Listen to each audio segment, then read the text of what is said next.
Motivation is when your dreams put on work clothes. This is a journey. Let me take you on a journey.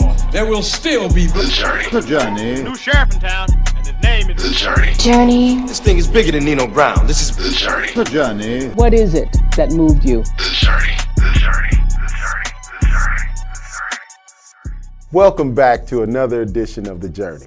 I'm your host, Larry Robinson. Today's edition is something special to me.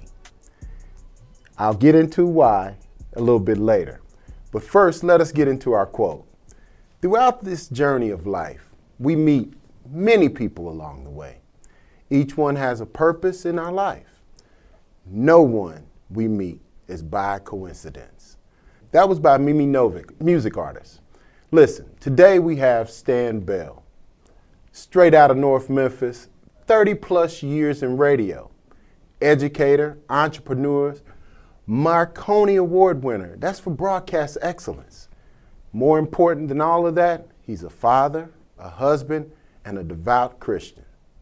Today, without further ado, introducing Mr. Stan Bell. All righty. Don't leave me hanging, bro. Serving you well. Don't leave me hanging. That is, yeah. I'm going to get your vocal in, now get your physical. Go, let me hear it. Go on and serving you well. That's right. And pushing more power than a Duracell. I think you got it right, Doc. No, thank you, Mr. Larry Robinson. Man, I appreciate you for more than you realize. But listen, to the viewer and listener, the reason this means so much to me is because back in 1989, I was coming to Memphis, Tennessee on a business trip.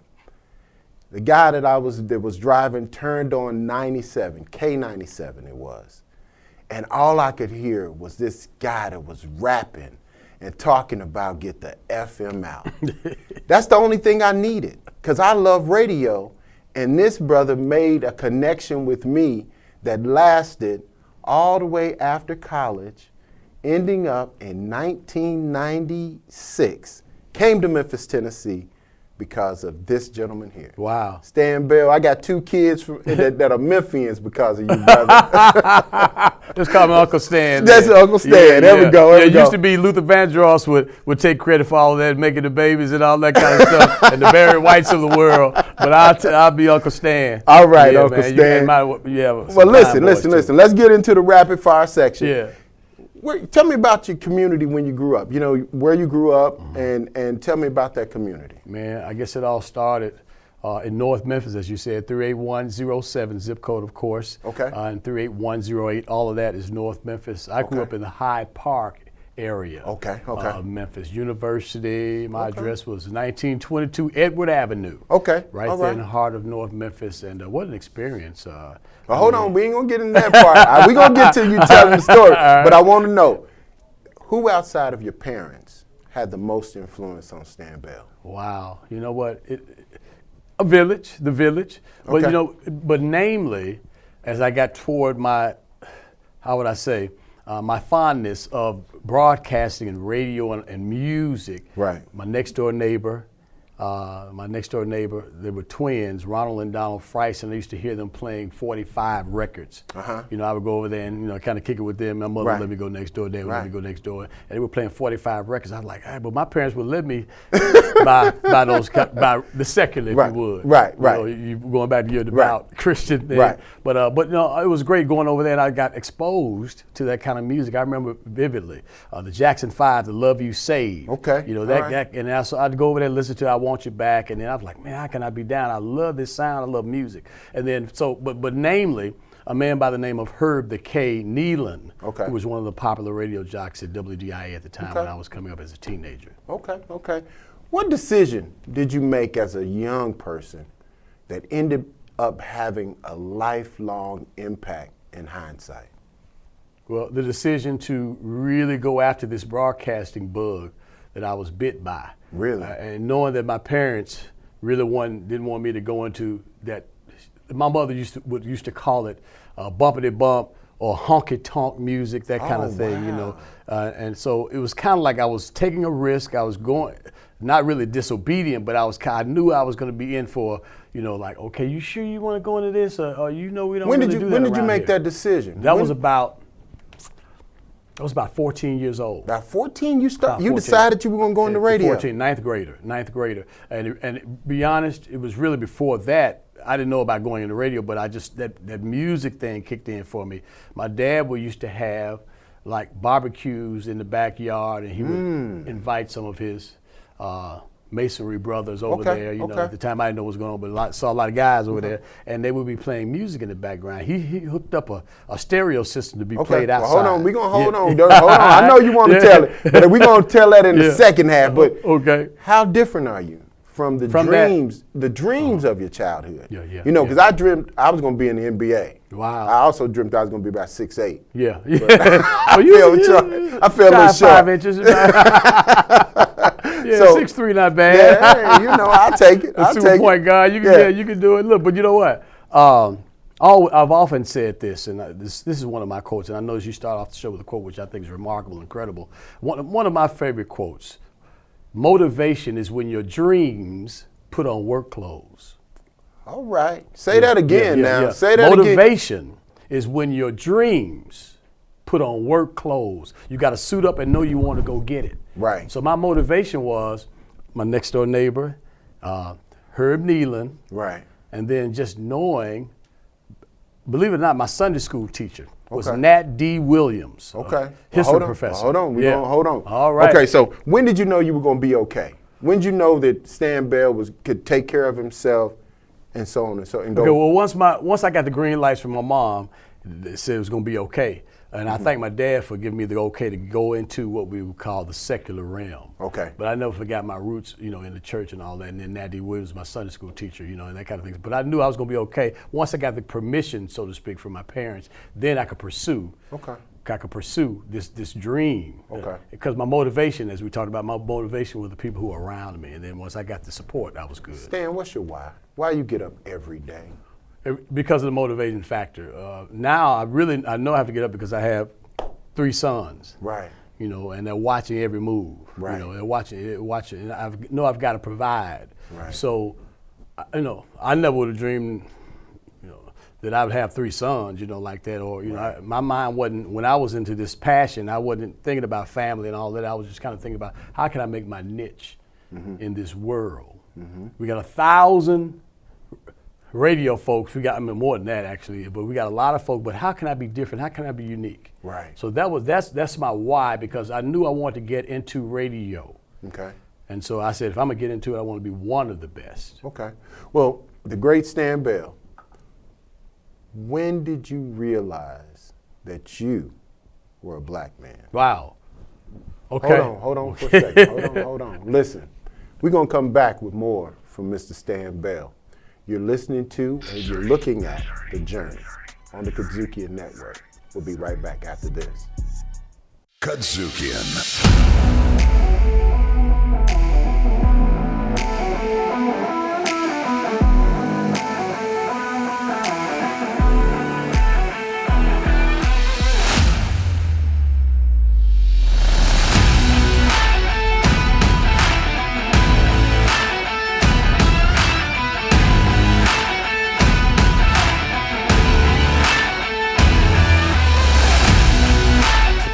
Based in Memphis, but it is international.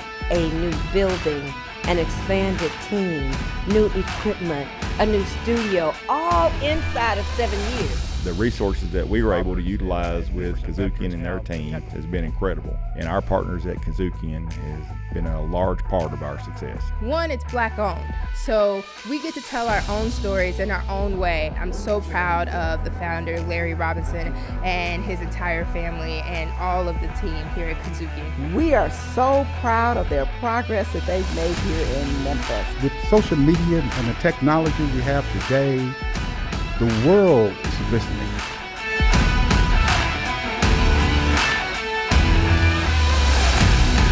KUDZUKIAN. Check out all your KUDZUKIAN favorites now. Download the KUDZUKIAN app, available on Android and iOS.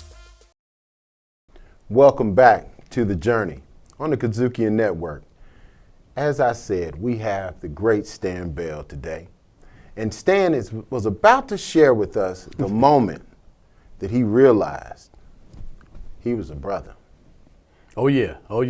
Actually, maybe 2 significant periods of time in my life when I realized that, hopefully I'm interpreting the question correctly, I would say as a sophomore in college, where I attended UT Martin, which is in Weakley County. Okay. I had never really heard of it. I was really dry county, ain't it? Yeah, it's dry. You got to go across the way, maybe Paducah somewhere. Right. Kentucky, get some beverages. Get a little libation. I hope my mic is still on because I get a little touchy when I start talking about it. But first of all, a wonderful experience. Collegiate experience. Okay. But when you get the total collegiate experience, you're going to sometimes run into you'll get some drawbacks or you get some experiences. So I guess a friend and I were trying to get a meal in one of the restaurants there. I think the city was Dresden, Tennessee. Okay. That's also Weakley County, and I think they let us know real quickly that we weren't wanted in there.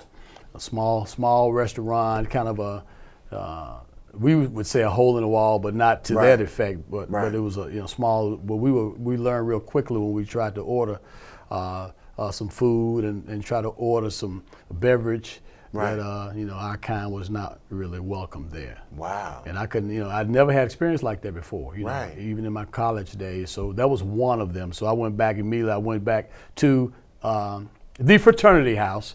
I shared that moment with some of the brothers, and they was talking about, hey, well, we need to go up there. We need to go up there and let's see this for ourselves. I said, nah.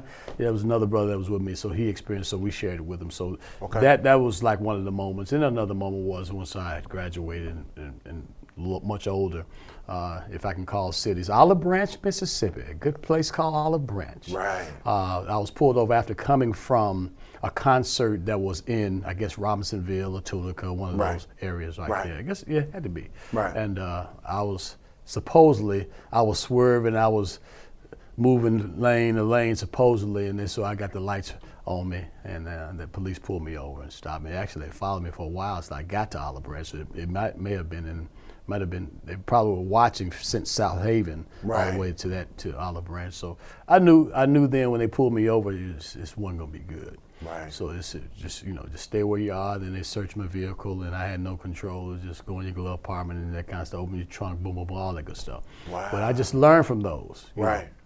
Experience is the best teacher. Right. Yeah. Well, let's rewind it. Let's go all the way back. Childhood. Mother, father, any siblings? Thank God.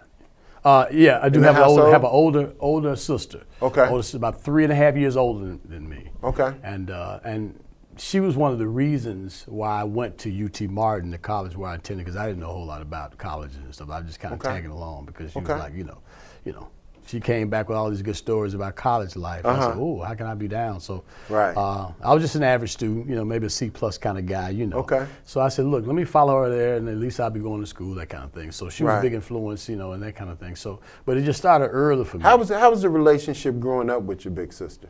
Pretty good. I had her to lean on, as I mentioned, 3.5 years older than me. And when I got to school, she was still there. She was probably like a senior, when I was just coming in there. And did she help lived you on campus? understand I your could get a few parents? Did she help you understand your parents as you were growing up a little bit? Was she we were both kind of like we couldn't figure them out anyway. So she was going along for the ride like I was. We just kind of kept things buttoned up. We just did what they said. We were.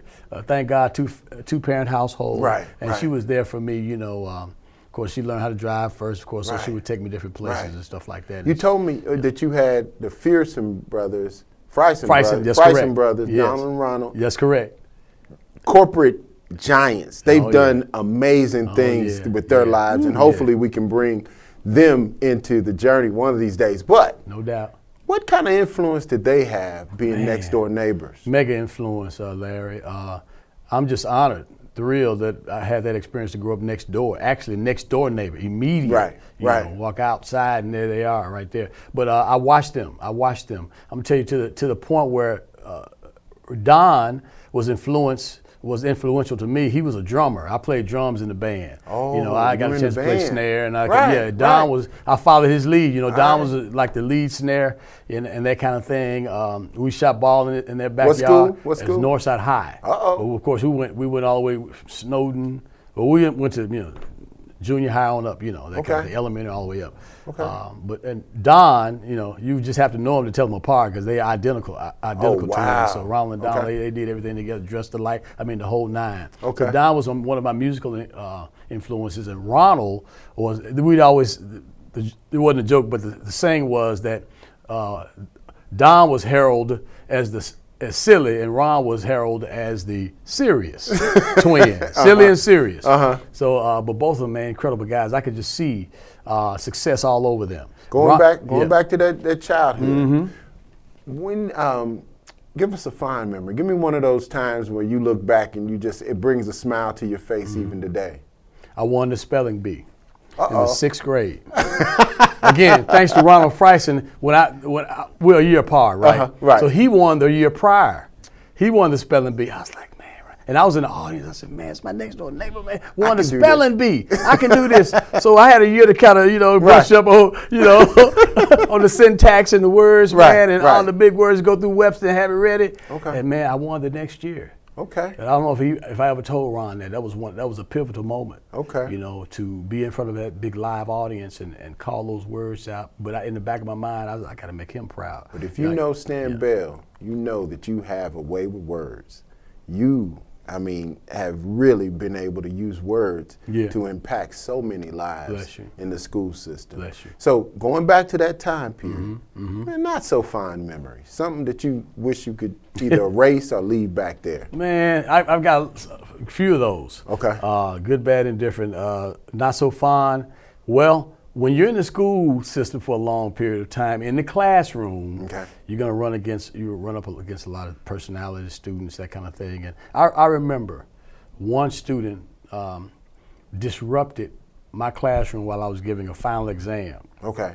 Wait a minute, no, not that part of your life. Part of life. I'm talking about back when you was a kid in Hyde Park. Well, did you get a butt whooping? We had a few tussles, I had to, I never was the a big neighborhood guy. bully.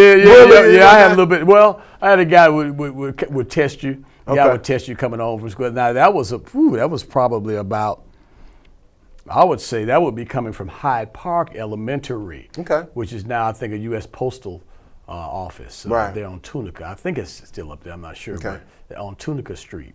I remember there was a big hill. A guy pushed me down the hill, man. It would happen every other day. A guy pushed me down the hill. I said, man. So I went to school. I was like, man, I got to stop this, man. I don't really want to tell anybody about this. But, so we nipped it in the bud, as Barney Fife would say.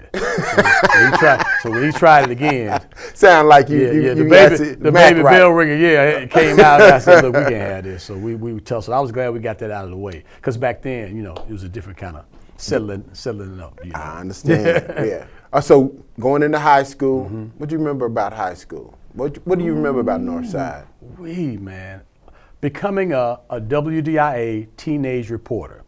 That started 1976. So you've been in radio since 76? You could say that's where I got bit by the broadcasting bug in 76. I was a junior, my junior year. That was a bicentennial year. Yeah, it was, 1976, that's right. Yeah. Again, the year when the Freisers graduated, I was a year behind them. Right. But I was allowed to become a teenage high school reporter, where we would visit WDIA, first black formatted station in America. Herb Nealon was my supervisor. There were about a group of us. So if you had 27 high schools, you have maybe 27 representatives plus alternates that would come to the station every weekend. And that's what happened for me. Going up on Saturdays, my mom would help me type the reports. Really? She would help me type reports. That's when I knew she really was kind of behind me, because I was supposed to be the one typing, and eventually I started typing them. But Herb was a stickler about that. Copy must be typewritten. Well, you transitioned from high school to college. Did the radio go with you, or what was that transition like? Went with me like Jesus. And I went with it. And I went with it. Yes, it did. My major was communications. When I tried to find out, what I wanted to do, I was like, I asked the guidance counselor, the same guidance counselor who gave me an application to be a high school reporter for WDIA. So all this is full circle there. Right.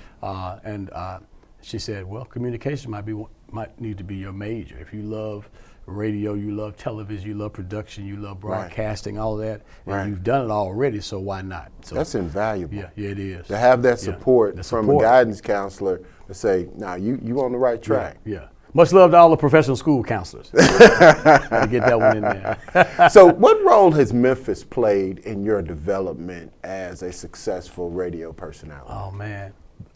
How I would say the love. Okay. I used to have this saying, and I think it was Memphis was known for the city of good abode. Right.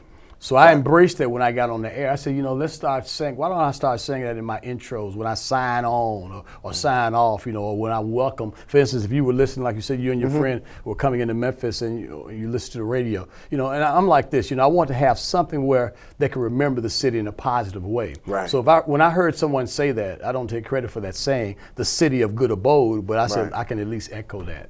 Wow. And it has really stuck, but we just, I don't know if we can say that now, but no, it's absolutely the city of good abode. We're trying to get to that, back to that, and great storytellers. I mean, for sure. So Memphis developed you in a way, and your career really took hold. But when did things just catch fire for you as a person? When they moved me, when I first got on the air, I was part-time. Okay. After that, I got full-time position, was midnight to 5:30 a.m. But I was happy about it just to be on the air. Wow. I was just happy about it. And I was like, but sooner or later, things broke. It changed when my shift was 7 till 11. Okay. And primarily, as you know, that's the younger audience. Right. So that's who I really wanted to reach. Right. And they gravitated back towards me. And we came up with this thing called the roll call on the radio. Okay, how did that go? You got time? Yeah, how'd it go? Well, it's the roll call, it's the roll call, it's the roll call, it's the roll call. Hey, what's up, y'all? What you got to say? Who's on the mic with Stan Bell today? And they would say their rhyme and everything. And it was literally I had to teach it to them. And here's the beauty of it. I know we're probably running short on time, but since I was in the school system, I had a built-in audience, so I had students who I could teach that to. Okay. And so when we got ready to introduce on the air, I had a couple folks who were already. So you pulled that together, your day job with your radio job, and brought it together. Yes. What made you want to be an educator? It's a marriage. I never thought I'd be an educator. I never did, never thought about it. But I realized, must have been DNA. My mother was a Memphis City Schools teacher for 30 years, right? Wow. My dad was a packer at Meade Container. Okay. Back in this old school. But the education part component came in when I realized I just wanted to be on the radio, right? Right. But when I saw a lot of DJs, personalities come and go, right, I was like, oh, man, it works like this. Right. No contract, no program director might come in one day and say, look, we appreciate your time and service, but you're no longer needed here. Wow. I saw a lot of that going on. Right. Came close to happening to me, but I dodged the bullet. Okay. But when I saw, that was the pivotal moment, just being able to move from 7 to 11, and the kids, they embraced what I was doing. Nobody else was doing it. Okay. So well, you said that almost happened to you. Yeah. When was that moment that you thought, they're gonna escort me out the door? The year was, I want to say 1990. Okay. 90. A new program director came in. Okay. Who will remain nameless. New program director came in. It was like, on me, man, because I was sharing like assistant music director duties as well. I was like doing it. I was young, single. I had time. I'd be at the station all night long. And then one day, right before my radio shift, the guy was saying, well, man, here's another write-up.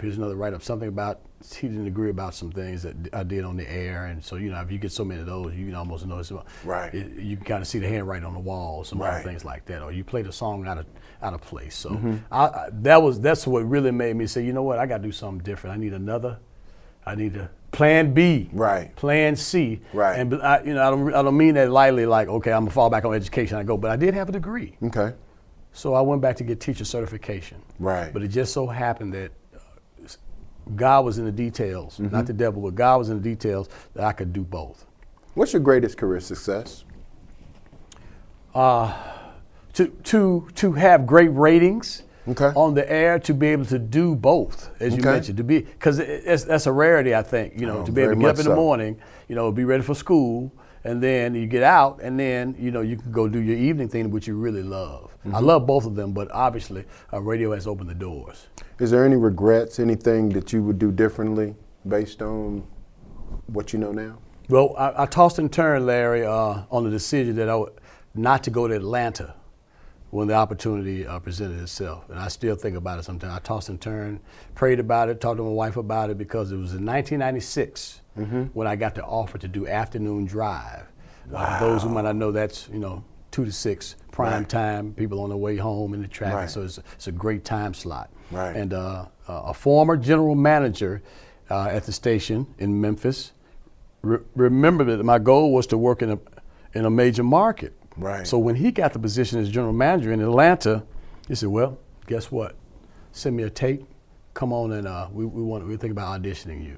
So that was a pivotal moment. I stayed in Memphis, obviously. So I guess the rest is history. But I tossed and turned about that. Where would I be now had I taken the job? Maybe the new Tom Joyner. That could be possible. But you are. Don't make me digress. Yeah. You are staying. You know what? Yeah. You know what, man? I tossed and turned on that one. And here's my take on that. The Winter Olympics were in Atlanta. I had already had it, planned out. Lorenzen Wright, the great Lorenzen Wright, rest in peace, had just been traded to the Hawks. I had it all laid out. We were going to be the Twin Towers. I was going to get with him. He was a fraternity brother. I was like, we ready to do this. We're going to take Atlanta. We're going to by storm. Well, let me ask you this. If you was talking to the younger Stan Bell, I'm talking about back at Hyde Park, Stan Bell, what would you tell him? Choices, choices you make. You've heard it before. The choices you make determine the life that you lead. The choices, decisions. I would say I didn't make a lot of bad choices. I'm just gonna be honest with that. And my wife teases me all the time. And I said, I want to write this book. I want to write this book. She said, what you gonna write a book about? You ain't got no drama. You gonna write a book. Most books, everybody's gonna tell you how they're on drugs and they came out of it, or how they almost, they did something. You got to have some drama. You got to have 7, 8 babies across town and all that kind of stuff. She said, you ain't got no drama. People buy books for sensationalism, the drama, and all the bad news and stuff. What are you gonna put on there? But I'll be quite honest with you.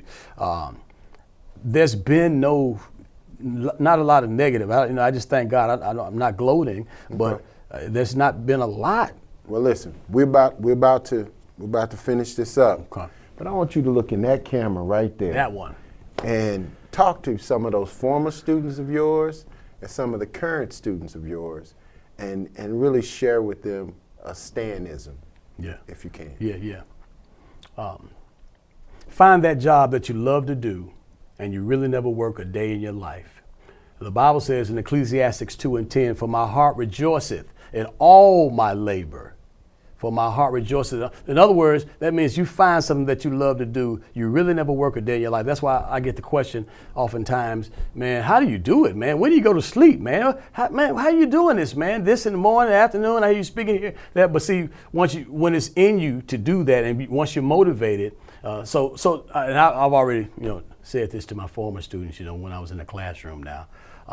When I was in the classroom then, which was 27 years of classroom experience, by the way. So they taught me a lot as well. So I just tell them to find that job. Teachers can open the door, but you must enter by yourself. Wow. So Stan Bell. Serving you well. Pushing more power than a dearest self. That's it.